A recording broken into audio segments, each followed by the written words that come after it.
போடுங்கன்னு சொல்றோம். பிறகு அடுத்த ரெண்டாவது பசலைக்கு யூரியா விலைவாசி ஆகும்போது டாக்டர் 2 பேக் போடணும். அது செலவு ஒன்று தான். இந்த விலைவாசி ஆக ஒரே காசு இருக்கணும். அந்த காசுக்கு நீங்க டாக்டர் போடலாம். திருப்பி கடைசி பசலையோடையும் அதே யூரியா வேலை அமோனியா வேலை விலைவாசி ஆகி போட்டு டாக்டர் 1 போடுங்கன்னு சொல்றோம். குணாண்ணா போட்டு வருவேன். இதுல இன்னும் ஒரு மிக முக்கியமான வேலை செய்யணும். இந்த 100 கிராம் அச்சீவ் பண்றதுக்கு டிஎஸ்பிய இதுக்கு பேர் அடிப்பசலை. அடிப்பசலை எப்ப போடுவேன்னா அடி உணவுல போடுவேன். நம்முடைய டிஎஸ்பி எப்ப போடுவேன்? விதை கேட்க போடுறவங்க கூட கொஞ்சம் பரவாயில்லையா போகும். இவங்க கூட முதலாவது பசலையோட போடுறவங்க எல்லாம் இருந்தாங்க.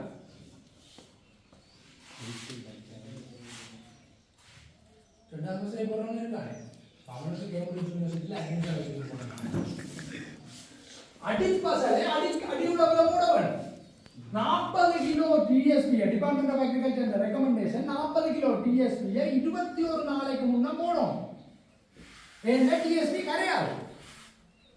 நீங்க விதைக்க டிஎஸ்பி போட்டா டிஎஸ்பி எப்ப தேவையோ அதெல்லாம் முடிஞ்ச பிறகு டிஎஸ்பி கரைஞ்சி அவைலபிள் ஃபார்முக்கு வரும். நான் ரெடி என்னோட நிற்கும். அங்க அவருக்கு கல்யாணம் முடிக்கும். இனி வளர்மதி வயசுக்கு வந்த அண்ணன் வராம விட்ட அண்ணன்ற கட்டத்துக்கு மாப்பிள்ள போயிடுவேன். அப்படிதான் நம்ம டிஎஸ்பி போடுறோம். இவ்வளவு நேரம் பேசா இருந்துட்டு வளர்மதி வயசுக்கு வந்த சொல்லிருக்காரு. இவ்வளவு நேரம் நான் எவ்வளவு முக்கியமான விஷயம் வயசுக்கு சரி மன்னிச்சு விடலாம். மன்னிச்சு 21 நாளைக்கு முன்னம் டிஎஸ்பியை போடுறது கஷ்டம். என்ன இல்லை பண்றது இல்லை. அப்ப திரும்பவும் சில ஆராய்ச்சிகள் செய்து இப்ப வேற கொஞ்சம் பசலையே வருது. ஒரு 4 நாள் 5 நாளைக்கு முன்னம் போடக்கூடியது அட்லீஸ்ட் பலகை அடிக்கையாவது நீங்க அதை போடலாம். PSB potassium rich phosphorus rich என்ன ஒரு பசலை அந்த மாதிரியான பசலையில நாங்கள் அந்த நேரம் போட்டுக்கொள்ளலாம்.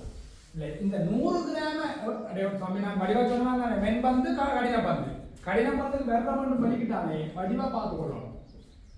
முதலாவது தர நல்ல லெவலா இருக்கணும். எப்படி லெவலா இருக்கணும்? மண்டை மாதிரி லெவலா இருக்கணும். இப்படி ஒரு ரிப்ளை சொல்லணும் எனக்கு.